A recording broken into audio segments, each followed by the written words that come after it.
I wound up, after months and months and months of briefing very senior leadership, bringing pilots in to testify, bringing videos and photographs and reports.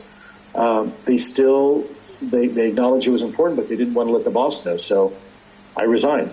I knew that the only thing they would not be able to stop would be my resignation memo. And so I addressed it directly to him and let him know why I thought this topic was important.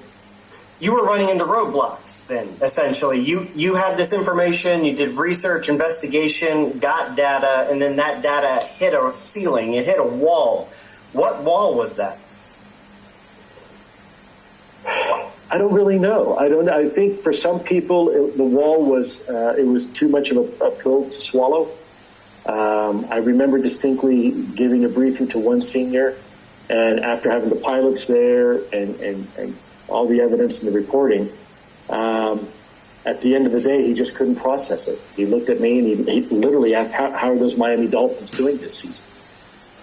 Which was perplexing to me and people in the briefing. I guess in other cases, some individuals have a problem with this topic because it conflicts with their philosophical or maybe theological belief system. I did experience that as well.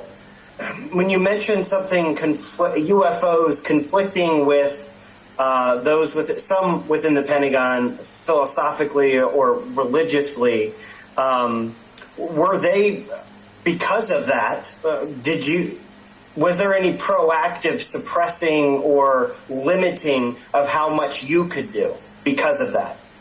Sure. I had to be very careful. I really had to operate in the shadows more than ever. I was used to doing it because of my job, but I wasn't used to running operations inside my own organization.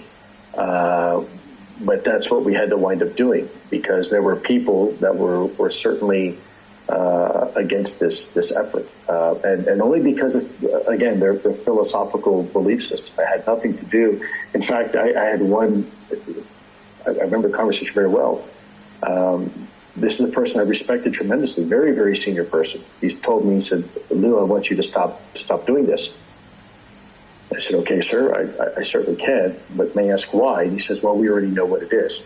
Now, at that moment, I honestly thought maybe it was our own technology. I was running up against some super uber secret sap, and they were telling me to stop. And I said, "Okay, sir, so it's ours?" And he said, "No, that's not what I'm saying." And he said, he asked me point blank, "Have you read your Bible lately?" And I wasn't quite sure where he was going with that. And I said, "Well, sir, I..." Wait a minute. He said,